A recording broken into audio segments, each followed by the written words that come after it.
பாம்பன் ஸ்ரீமத் குமரகுருதாச சுவாமிகளின் பெருங்கருணையினாலே 31வது புன்மயிர் கன்னிக்கு நாமெல்லாம் வந்திருக்கிறோம். இது பாம்பன் சுவாமிகளின் கொள்கைக்கு உரிய நபர் இந்த பாடலிலே வரப்போகிறார். திக்கனைத்தும் போற்ற உள்ள சித்தாந்த முத்தையர்க்கு பக்குவப்பட்டேன் என நீ பண்ணாயோ புன்மையிலே. திக்கனைத்தும் போற்ற உள்ள சித்தாந்த முத்தையர்க்கு பக்குவப்பட்டேன் என நீ சொல்லாயோ பண்ணாயோ புன்மையிலே. இதான் அந்த பாட்டு. அப்போது சித்தாந்த முத்தையர் அப்படின்னு கொடுத்துறாரு. அப்போது பாம்பன் சுவாமியில் அத்தியாச்சரம சுத்தாத்வைத வைதிக சைவ சித்தாந்த அந்த கொள்கையில் வரவர். அப்போது அந்த சித்தாந்தத்துக்குரிய ஒருத்தரை யாருன்னு எடுக்கணும், பக்குவப்பட்டணும் இருக்கணும். அப்போது இதில் எதனை சொல்கிற, திக்கனைத்தும் போற்ற உள்ள சித்தாந்த முத்தையருக்கு பக்குவப்பட்டேன் என நீ பண்ணாயோ பொன்மையிலே அப்படிங்கிறாரு. அப்போ சித்தாந்தத்துக்கு பக்குவப்படணும். இது வரைக்கும் அவர் என்ன பண்ணியிருந்தாங்க, வேதாந்தத்திலே இருந்தாங்க. இப்போ நான் சொன்னேன் இல்லைங்களா, வேதாந்தத்தில் தான் எல்லாருமே இருந்தாங்க. வேதம் கூட்டல் அந்தம், சித்தம் கூட்டல் அந்தம். அந்தம்னா முடிவு, அவ்வளோதான், வேறு ஒன்றும் இல்லை. வேதத்தினுடைய முடிவு சித்தத்தினுடைய முடிவு, முடிவான முடிவு சித்தம்ன்றது. அவங்க எல்லாருமே அந்த வேதக்காரர்கள்னு சொல்லுவாங்க. அந்த இடத்துல தான் சைவ சித்தாந்தம் சங்கர மடத்துலேருந்து மாறுபடும். ஆதிசங்கரர் வேதத்திலே கொண்டு போயிட்டு இருப்பார். ஆனால் வேதத்தில் அந்தம் இருக்குது, அந்தத்துக்கு அவர் போகலை. இதுதான் என்ன பண்ணிடுறாங்க, அவங்க எல்லா வடநாட்டுக்காரங்க எல்லாமே ராமானுஜரும் வேதத்தினுடைய முடிவுக்கு போகல, மற்றவரும் வேதத்தினுடைய முடிவுக்கு போகல, வேதத்தோடு போகிறாங்க, வேதத்துக்கு முடிவுக்கு போகல. அதில் சில சூட்சமங்கள் அதில் ஆகமத்தில் வருது. 5வது முகத்தில் வரக்கூடியது சிவபெருமான் 5வது முகத்தில் வர்றது ஆகமங்கள். அந்த ஆகமம் தான் இதுக்கு பதில் சொல்லுது. அது மறைன்னு சொல்லும் பொழுது அவங்களால அதில் மறைந்து இருக்கிற பொருள் நுட்பங்கள் அதை அவங்களுக்கு தெரிஞ்ச அளவு எடுத்துன்னு போகிறாங்க. அதனால தான் அவங்களுக்கு என்ன ஃபாலோவில் போகிறாங்களோ, இவங்க துவைதம்னு எடுத்துன்னு போய்க்கிறாங்க, அவங்க விசிஷ்டாத்வைதம் எடுத்துன்னு போகிறாங்க, இவர் அத்வைதம்னு போகிறாங்க. அந்த கொள்கையில் தான் சுத்தாத்வைதம்னு ஒரு கொள்கையை கொண்டு வராங்க. வேறு வழி இல்லாமல் இதை கொண்டு வர வேண்டிய இடத்துக்கு நிர்ணயிக்கப்பட்டு அதில் மெய்கண்டார் கொண்டு வராரு சுத்தாத்வைதம். அந்த சுத்தாத்வைத கொள்கையை எடுக்கும் பொழுது சங்கரர் கொள்கைக்கு மாறுபடும். சங்கரர் கொள்கை மாறுபடுற தொட்டு தான் இங்கே நம்ம கூட இருக்கவங்கெல்லாம் கூட நிறைய பேர் அந்த குழப்பங்களை குழப்பிட்டு இருப்பாங்க. இதில் சிவனடியார் அப்படின்றவங்க கூட சாமி எழுதுவார், பேத சிவனடியார்னு எழுதியிருப்பார். அவங்க கொஞ்சம் தடுமாறுவாங்க. சுத்தாத்வைதம்னா என்ன, அத்வைதம்னா என்ன அப்படின்றது அவங்களுக்கு புரியாது. இந்த இடத்துல தான் இப்போ இதில் என்ன சொன்னார், சித்தாந்த முத்தையருக்கு, அதாவது திக்கனைத்தும் போற்ற உள்ள சித்தாந்த முத்தையருக்கு பக்குவப்பட்டேன் என நீ பண்ணாயோ பொன்மையிலே. இந்த இடத்துல தான் நீ உமாபதி சிவாச்சாரியார் எடுக்க வேண்டியது. உமாபதி சிவாச்சாரியார் தான் வேதம் ஃபுல்லாக தெரிஞ்சவர், தீட்சிதர். அவர் என்ன பண்ணுறாரு, சித்தாந்தத்தில் நுழைகிறார். சரி, சித்தாந்தத்தில் நுழைகிறார்.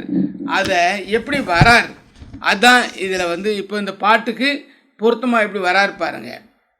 அவருடைய அப்பா சம்பு தீட்சிதர், அவங்க அம்மா கௌரி அம்மாள். அந்த பெற்றோருக்கு இவர் உமாபதி சிவம் அப்படின்னு சொல்லி இவர் வராரு. தமிழும் தெரியும், சமஸ்கிருதம் தெரியும். ஆகமத்தில் 2 மொழியும் தெரிஞ்சாதான், தமிழும் தெரிஞ்சு சமஸ்கிருதமும் தெரிஞ்சாதான் பாம்பன் சாமிக்கு. அதனால தான் தமிழும் தெரிஞ்சு சமஸ்கிருதம் தெரிஞ்சால் தான் சித்தாந்தத்தை கரெக்டாக எடுக்க முடியும். வெறும் தமிழ் தெரிஞ்சாலும் சித்தாந்தம் முழுசாக தெரிஞ்சிக்க முடியாது. அதான் பேத செய்வர்கள் ஆகிடுறாங்க. இங்கேயும் பேத செய்வர்கள் புறனே போவார்கள் சாமி எழுதுவார். இவங்களும் தெரியாமல் குழப்புவாங்க. வேதமும் தெரியும், சமஸ்கிருதமும் தெரியணும், தமிழும் தெரியணும். அது பாம்பன் சாமிக்கு அந்த அனுகிரகம் கிடைச்சிது. அதே தான் இங்கே உமாபதி சிவத்துக்கு அந்த அனுகிரகம் கிடச்சிது. சாமி நிறைய நூல்களில், திருப்பாவில், தகராளி ரகத்தில், பரிபுராணபுரத்தில் இதில் எல்லாத்தையும் உமாபதி சிவத்தை மெயினாக எழுதுவார். ஏன்னா உமாபதி சிவம் வந்து நிறைய டெவலப்மெண்ட் பண்ணி கொடுத்துட்டு போய்டுறாரு அவர் தான். இப்போ இதில் என்ன பண்ணுறாரு, அவர் உமாபதி சிவம்ன்றவர் ஒரு தீட்சிதர். அவர் நடராஜர் கோயிலுக்கு தலைமை குருக்கள் மாதிரி இல்லை, ஒரு டான் மாதிரி வரும். அப்போ பூஜைக்கு போய் அபிஷேகம் பண்ணிட்டு வரணும், இதுதான் அவங்களுக்கு வேலை. போவார் நடராஜர் கோயிலுக்கு, வீட்டிலேருந்து போவாங்க, அபிஷேகம் பண்ணுவாங்க, வருவாங்க. அவங்க வீட்டிலே குளிச்சுட்டு போகிற தொட்டு அவங்க அந்த அந்த முறை இருக்குது, வைதீக முறை அப்படின்னு ஒரு இருக்குது. அந்த வைதீக முறைப்படி நடந்து போகாமல் அவங்க பல்லக்கில் உட்காந்து போவாங்க. அந்த பல்லக்கில் உட்காந்து பல்லக்கில் 2 பேர் தூக்கிட்டு போவாங்க. அப்போ இவங்களே வந்து தீட்சிதர் வந்து நடராஜரை தொடராங்கன்னா, அப்போ இவங்களே ஒரு இன்னும் சுத்தமான புனிதமானதாக கருதப்பட்டு இவங்களுக்கு ஒரு தீவிட்டி புஷம் போகிறது வழக்கம். இந்த பல்லக்கு போகுதுன்னா தீவிட்டி பிடிச்சிட்டு போவாங்க. அப்போ தீவிட்டி பிடிச்சின்னு ஒரு பல்லக்கில் போனார், அபிஷேகம் பண்ணார், நடராஜர் அபிஷேகம் பண்ணிட்டார், ரிட்டர்ன் வரார். வரும் பொழுது அதே போல் தான் இட்டு வந்து வீட்டில் விடுவாங்க. அது அந்த காலத்துலேருந்து இருக்க ஒரு மரபு, அது அவங்கள்டைய மரபு. இவர் அதே போல் வரார். வரும் பொழுது சித்தாந்தம் அப்போ தான், அது வரைக்கும் வேதாந்தத்தில் தான் இருக்கார். ஆனால் அவர் இறைவனை தேடணும்னு இறைவன் அனுகிரகம் இருக்கும். அப்போ தான் சித்தாந்தம் கிராஸ் ஆகுது. மறைஞான சம்பந்தன் ஒருத்தர் அங்கே வரார். அவர் வந்து என்னென்னா மௌனம், உள்ளுக்குள்ளவே எல்லாத்தையும் மனசிலையே வச்சுக்கிட்டு தியானம் பண்ணுறவர், பேசுறது கூடாது. சாமி வந்து அது எழுதுவார், அது அந்த மாதிரி ஒரு தவமும் கொடுப்பார். மௌனம் பேசா நாட்கள் பிறவா நாட்கள், மௌனத்திலும் சிறந்த எதுவும் இல்லை அப்படின்றப்பெல்லாம் எழுதுவார். அதான் சிறந்தது அப்படின்னு எழுதிப்பார். அந்த வகையில் அவர் வந்து சித்தாந்த குருவில் 3வது குருவாக வரார். முதல் குரு சித்தாந்த குரு மெய்கண்டார், 2வது குரு ஏராளமாக படித்தவர், அவர் அருள்நந்தி சிவம், 3வது குரு மறைஞான சம்பந்தர். இவர் அந்த ஓரமாக துறவி லட்சணத்தில் வாழறவர், எதுவும் பேச மாட்டார், தியானத்தில் இருப்பார். இவர் என்ன பண்ணார், அந்த குருக்கள் வர்றது வேதாந்தக்காரங்களும் சித்தாந்தக்காரங்களும் சண்டை நடக்கும். அப்போல்லாம் எப்போயும் இவங்கள அவங்கள சொல்லுவாங்க, அவங்க இவங்கள சொல்லுவாங்க. வேதாந்தம் பெருசுன்னு சொல்லுவாங்க, சித்தாந்தம் பெருசுன்னு சொல்லுவாங்க. ஒரு சமயத்தில் வைணவம் பெருசுன்னுவாங்க, சைவம் பெருசுன்னுவாங்க. ஒரு சமயத்தில் ஒரு ஒரு விஷயம் நடந்திருக்கும். அவங்கவுங்களுக்கு அவங்களது பெருசாக நினச்சிட்டு இருப்பாங்க. அந்த வகையில் இவர் சைவ சித்தாந்தக்காரர், அவர் வேதாந்தக்காரர் குருக்கள் தீட்சிதர் வராரு. அவர் வழியில் வரதை பார்க்குறாரு. பார்த்த உடனே இவர் சொல்கிறார், பட்டை மரம் போகுது பகல் குருடு பாருனார். பட்டை மரத்தில் பகல் குருடு ஏகுதல் பாரினார். அதை அந்த தீட்சிதர் காதில் விழறாப்போல சத்தமாக சொல்கிறார். ஒரு வீட்டு திண்ணையில் உட்காந்தின்னு இதை சொல்கிறார் சிதம்பரத்தில். பட்டை மரத்தில் பகல் குருடு ஏகுது பாரினார். ஏன், அந்த பட்டை மரங்கிறது பல்லக்கு, அதில் இவர் போகிறார். அதில் என்ன பகல் குருடுன்னா என்ன, வெளிச்சம் நல்லா இருக்கும்போது தீவெட்டி புஷ்ணும் போகிறீங்க, வெளிச்சம் சூரிய வெளிச்சம் இருக்கும்போது உனக்கு ஏன் தீவெட்டி அப்படிங்கிறது தான் அதில் இருக்க கேள்வி. ரகசியம், மறைமொழி. பகல் குருடு போகுது பாரு, தீவெட்டி எது பிடிச்சின்னு போனோம் பகலில் அப்படிங்கிறது தான் சூட்சும ரகசியம். இதை கேட்ட உடனே இது அவர் காதலை விழறாப்போல் இவர் கேட்குறார். அதான் அந்த நேரம் டெக்னிக், அது இறைவனுடைய டெக்னிக். அது உடனே அவர் என்ன பண்ணார், பல்லாக்கு நிறுத்தினார், இறக்க சொன்னார். இவ்வளோ அற்புதமான ஞான விஷயத்தை சொல்கிறாரே, அவர் தான் எனக்கு குரு. அவர்கிட்ட நேராக அவர் இறங்கி ஓடுறாரு. அவர் சொல்லிட்டு அவர் பாட்டு போயினே இருக்கார். அவர் பின்னாடியே போகிறார். அவர் குருவாச்சே, அப்போ நம்ம பல்லக்கில் போகக்கூடாது, நடந்து போன அவர் குருவை மனத்தில் நினச்சிட்டார், போகிறார். அவர் என்ன பண்ணுவார், துறவி லட்சணத்தில் வாழறவர். எங்காவது கேட்பார், கொடுத்தா சாப்பிடுவார், இல்லைன்னா போயிட்டே இருக்கணும். அதான் அந்த மாதிரி துறவில் இருக்கார் மறைஞான சம்பந்தர். அவர் என்ன பண்ணினார், ஒரு வீட்டில் போய் கேட்டார். அவங்க இந்த கஞ்சி பாவு போடுவாங்க, அதுக்கு ஒரு அரிசி கஞ்சி வச்சுருப்பாங்க அந்த காலத்தில். அந்த கஞ்சி தான் இருக்கு ஐயா, நாங்கள் அதையே கொடுங்கன்னாரு. 2 கையை அந்தனாரு, அது கஞ்சி ஊற்றுறாங்க, கையில் குடிக்கிறார். அது கஞ்சி பாவு தறி நெசவுக்கு போடுற கஞ்சி, அந்த கஞ்சி இப்படி குடிக்கிறாரு. இவர் ஐயர் தீட்சிதர் பார்த்தார், இவர் உபதேசம் பண்ணு கேட்காம போயின்னு இருக்காரே, சரி நம்ம குரு பிரசாதம் சாப்பிடுவோம் சொல்லி அந்த முழு கையில் ஒழுவுனதை பிடிச்சி குருக்கள் ஐயர் தீட்சிதர் சாப்பிட்டுட்டார். குரு பிரசாதம் அப்படின்னுட்டு. இந்த தகவலை இதுதான் எதிர்பார்ப்பாங்க. இந்த தகவலை எல்லா ப்ரொபகண்டா பண்ணி விளக்கமாக சொல்லிடுறாங்க. ஒரு தாழ்ந்த வீட்டில் இன வீட்டில் கஞ்சி குடிக்கிறதே தப்பு, அதில் ஒருத்தன் குடிக்கிற எச்சில் கஞ்சி குடிக்கிற தப்பு, நீ நடராஜர் பூஜை பண்ணக்கூடாது. தீட்சிதர்கள் மீட்டிங் போட்டு அவருக்கு வெளியே அனுப்பிச்சிடுவாங்க. வெளியே அனுப்பிச்சோடனே அவருக்குன்னு ஒரு இடம் இருக்குது, கொற்றவன்குடி. அந்த இடத்துல போய் அவர் எல்லாம் அவர் யாரோ அந்த காலத்துலலாம் இன்றைக்கி போலலாம் துட்டெல்லாம் வருமானம்லாம் வராது. அந்த காலத்துலாம் வேலை செஞ்சால் நெல் தான் வரும், வேறு வருமானம் கிடையாது. அன்றைக்கெல்லாம் நடராஜர் அபிஷேகம் பண்ணால் இன்றைக்கி போல் தட்டில் துடு போடுறவெல்லாம் போட மாட்டான்.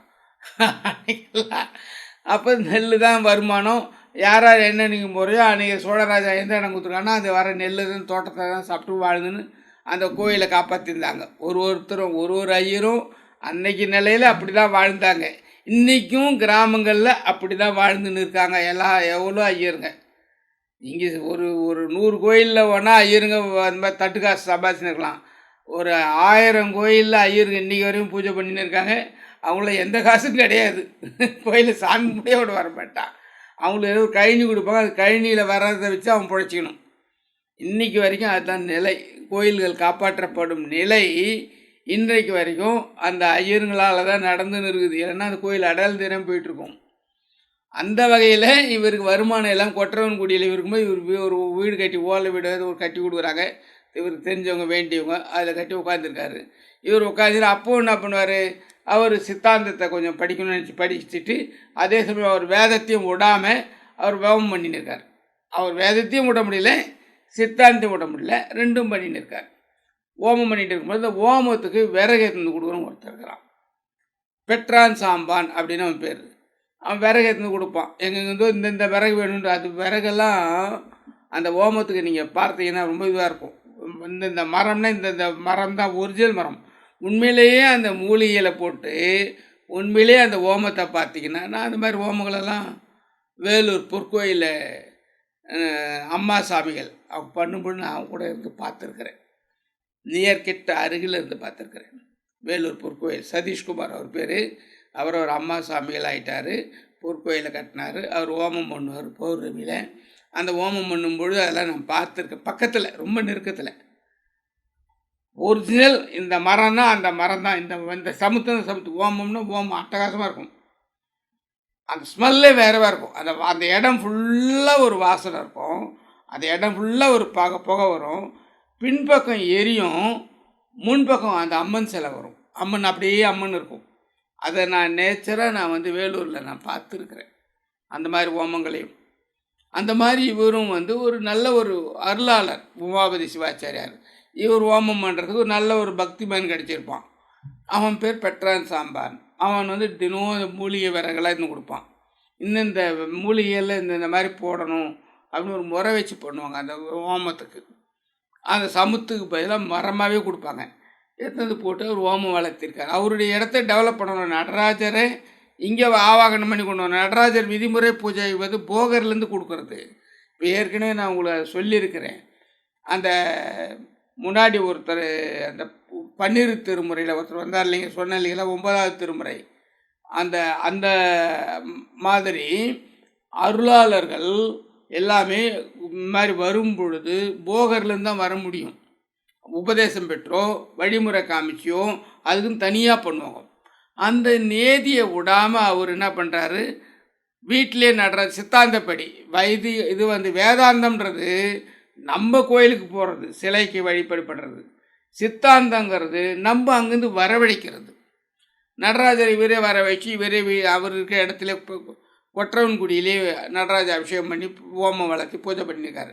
அந்த ஓமத்துக்கு விறகு கொடுக்குறாரு இல்லைங்களா, அவர் ஒரு பக்தர், நல்ல ஒரு அருமையான பக்தர். பாம்பசாமி அவரெல்லாம் எழுதியிருப்பார், பெட்ரான் சாம்பான் அப்படின்னு எழுதியிருப்பார். திருப்பாவிலையும் வரும், 4ஆம் மண்டலத்திலையும் 30 கந்தக்கோட்டை மும்மணி கோவையிலும் வரும் அவர் அந்த விஷயங்கள், அது பேர்கள்லாம். அந்த பெட்ரான் சாம்பான் இங்கே வராரு, விறகு கொடுத்துனுக்காரு, அவர் இறைவனை வேண்டுறாரு. இறைவன் சொல்கிறாரு உமாவதி சிவங்கிட்ட அவருக்கு மோட்சம் கொடுப்பா அப்படிங்கிறார். இறைவன் திருவிளையாடல் ரொம்ப வேடிக்கையாக இருக்கும். இறைவன் திருவிளையாடல் கொடுத்துட்டாரு. இவர் என்ன பண்ணார், அவருக்கு அதே போல் ஓமம் பண்ணுறவர் ஓமத்துக்கு விறகு கொடுக்குறானே அவனுக்கு மோட்சம் கொடுக்கணும்னு சொல்லி மோட்சம் கொடுத்துன்னு வேண்டியும் பொழுது அவர் மோட்சத்துக்கு போயிட்டார். அக்னி நெருப்பாக பஸ்மமாக மேலே போய்டுறது. அதாவது இதில் சொல்கிறாங்க பாருங்கள், ஒரே பிறப்பில் தத்துவமசியில் அசிபதம் அந்த டெக்னிக் தெரியணும். அந்த அசிபதத்தை அவர் தெரிஞ்சவர், இவர் தெரிஞ்சாலே அவர் பண்ண வச்சிட முடியுது. ஒரே பிறப்பில் அவர் மோட்சத்தை அனுப்பிச்சிடுறார். அசிபதமாக்கி உடம்பு கூட பூமியில் இருக்காமல் பஸ்மமாக்கி அனுப்புறது. இதை பண்ணாக்கா அவங்க மனைவி சும்மா இருப்பாங்களா? உடனே அவங்க மனைவி பிரச்சனை பண்ணி கொண்டு வந்துட்டாங்க. இப்போ தான் இவரை பற்றி தெரிஞ்சிக்க முடியும். உடனே அவங்க மனைவி வந்து சோழராஜாட்ட போய் கம்ப்ளைண்ட் பண்ணுறாங்க, என்னுடைய கணவனை அவர் கொண்டுட்டான், கொளுத்தி கொண்டுட்டான், ஓமத்துக்கு விறகு கொடுத்தவங்க இறந்துட்டான், கொளுத்தி கொண்டுட்டான். அவர் வந்து கம்ப்ளைண்ட் அவர்கிட்ட கேட்குறாங்க, இல்லைங்க நான் கொளுத்தி எல்லாம் கொண்டல, இறைவன் எனக்கு அந்த மாதிரி சொன்னார், நான் அந்த மாதிரி ஓமம் பண்ணினேன், அந்த மாதிரி அவனை வேண்டிக்கிட்டேன், அவர் அங்கே தான் இருந்து இங்கெல்லாம் வரல, அங்கே தான் பஸ்ம மறைஞ்சார் அப்படின்னாரு. அப்படின்னா நீ வேறு அவனுக்காக ஒருத்தனை அண்ணா இப்போ கொடுக்குறேன், அவனை நீ மோட்சத்துக்கு அனுப்பு அப்படின்னு ராஜா கேட்குறாரு. இது ஆர்குமெண்ட் அப்படி தானே வரும். உடனே வேறு ஒருத்தனை பஸ்மம் மோட்சத்துக்கு அனுப்ப தயார். ஆனால் அந்த ஆளை கூடுனா எவனுமே அதுக்கு தகுதியானவன் இல்லை. அவன் பெட்ரான் சாம்பார் தகுதியானவனாக இருந்தான், அவர் மோட்சத்துக்கு அனுப்பிச்சார், சாமியை சொல்லிட்டார். இன்னொருத்தன் யார் அனுப்புறது? சுற்றி பார்க்குறாரு, யாரும் இல்லை, யாருமே இல்லையே. அப்போ நீ போய் சொல்கிற? இல்லை, இப்போ கூட நான் சொல்கிறேன், இந்த அறிவு கொண்ட முள்ளி செடி இருக்குது, இந்த முள்ளி செடி இப்போ நான் மோட்சத்துக்கு அனுப்புகிறேன், உங்கள் எதிர்க்க சொல்லி கண் முன்னே முள்ளி செடியை மோட்சத்துக்கு அனுப்புகிறாரு. அப்படி பஸ்மம் மறையுது. சாமி இதெல்லாம் வந்து திருப்பாவில் எழுதி வச்சுருக்காரு. முள்ளி செடிக்கும் கீழானவனாக நான் இருக்கனே, எனக்கு இன்னும் மோட்சம் கொடுக்கலையே அப்படின்னு எழுதியிருப்பார். திருப்பாவில் வரும். அந்த முள்ளி செடி பெட்ரான் சாம்பாருக்கும் கீழானவனாக இருக்கேன், முள்ளி செடிக்கும் கீழானவனாக இருக்கிறேன் அப்படின்னு சொல்லி எழுதியிருப்பார் சாமி திருப்பாவில். அந்த முள்ளி செடி வந்து மோட்சத்துக்கு போகுது. அப்போ தான் அவங்கெல்லாம் மிரள்றாங்க, இப்படிலாம் பண்ண முடியாது, கண்ணெதிர்க்க பஸ்மாக போகும் முள்ளி செடி. உடனே அப்புறம் பார்த்துட்டு அவர் கையெடுத்து கும்பிடுறாங்க. அவர் அது பிறகு சித்தாந்தங்கள் நூல்களுக்கு மெய்கண்ட தேவர் கொடுத்த நூலில், ரெண்டாவது அருள்நிதி சிவன் வகுத்த நூலில், மூணாவது இவர் டெவலப் பண்ணி சித்தாந்தங்களாக எழுதுகிறார். 8 நூல்கள் எழுதியிருக்கார். சைவ சித்தாந்தம் 2 பேருக்கு தான் அதிகமாக இருக்கும். மெய்கண்டார் ஃபஸ்ட்டு ஸ்டார்ட் பண்ணி கொடுத்துருக்காரு. அதை டெவலப் பண்ணவங்க அருள்நந்தி சிவமும் ஒருத்தர், உமாபதி சிவம் ஒருத்தர், 2 பேர் தான். இவங்க 2 பேரும் அற்புதம் பண்ணுவாங்க. அதில் தான் இதில் என்ன பாட்டில் என்ன சொல்ல வராரு அப்படின்னா, பாம்பன் சுவாமிகள் திக்கனைத்தும் போற்ற உள்ள சித்தாந்த முத்தையருக்கு பக்குவப்பட்டேன் என நீ பண்ணாயோ பொன்மையிலே அப்படிங்கிறாரு. அந்த மாதிரி உமாபதி சிவம் போல ஒருத்தர் நம்ம இந்த நாளில் நினைக்கிறோம்னா அதெல்லாம் நமக்கு பெரிய பாக்கியம். அது மட்டும் இல்லை, அவரை ஒரு சமயத்தில் நடராஜர் ஆருத்ரா உற்சவம் கொடி ஏற்றணும், கொடி ஏறவே இல்லை. கொடி ஏற்றது என்னென்னமோ பண்ணுறாங்க ஆருத்ரா உற்சவத்துக்கு, கடைசி வரைக்கும் ஏறல. நடராஜர் அசரீர் வாக்கு கொடுக்குது, உமாபதி சிவத்தை கூட்டினுவாங்க கொடி ஏறுன்னுது. உமாபதி சிவம் வந்து கொடியை தொடலை, பாட்டு கொடிக்கவின்னு இந்த சித்தாந்த பாட்டை அது சித்தாந்தங்கள் வச்சுருப்பார். கொடிக்கவின்னு ஒன்று இருக்கும். நீங்கள் எங்கே வேணாலும் கோயிலில் போய் பாருங்கள், கொடிக்கவின்னு ஒன்று இருக்கும். அந்த கொடிக்கவியை அது என்னென்ன நம்ம மூலாதாரத்திலேருந்து அப்படி மேலே ஏற்றுறது தான் அதனுடைய ரகசியம். சித்தாந்த விஷயங்கள் எல்லாம் அதில் தொகுத்து கொடிக்கவின்னு ஒன்று கொடுப்பார். அந்த பாட்டை வந்து அவர் பாடுவார், கொடி தன்னால் சிதம்பரத்தில் ஏறும். அதான் சாதாரணமான விஷயமாக சிதம்பரத்தை நினைக்கக்கூடாது, நடராஜரின்னு நினைக்கக்கூடாது, சித்தாந்தத்தை சொல்லக்கூடிய அந்த அற்புதமான உமாபதி சிவாச்சாரியார் வழியில் தான் பாம்பன் சுவாமிகள் வரார்.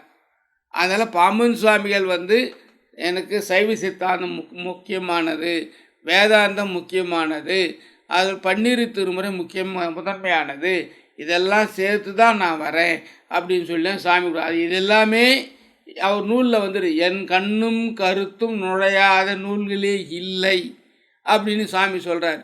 அந்த அளவுக்கு சமஸ்கிருதம் தமிழில் இருக்க எல்லா நூல்களையும் படிச்சிடறாரு. பைபிளை கூட படிச்சிருக்காரு. பைபிள்லேருந்து ஒரு வாக்கியத்தை எழுதியிருக்காரு.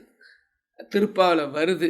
அப்படிப்பட்ட ஒரு அருள் ஞான பாம்பன் சுவாமி அத்தியாசிரம சுத்தாத்வைத வைதிக சைவ சித்தாந்த ஞானபானு பாம்பன் சுவாமிகள் அவர் இந்த 31வது பாட்டில் நம்ம ஞாபகம் வச்சுக்கிறதுக்கு திக்கனைத்தும் போற்ற உள்ள சித்தாந்த முத்தையர்க்கு பக்குவப்பட்டேன் என நீ பண்ணாயோ பொன்மையிலே அப்படின்ற பாட்டை அது மூலமாக ஞாபகப்படுத்திட்டீங்கன்னாக்கா உங்களுக்கு சுலபமாக இருக்கும். இந்த மாதிரி ஞாபகப்படுத்தி வெற்றி பெறுங்கள். எல்லாருக்கும் வாழ்த்துக்கள்.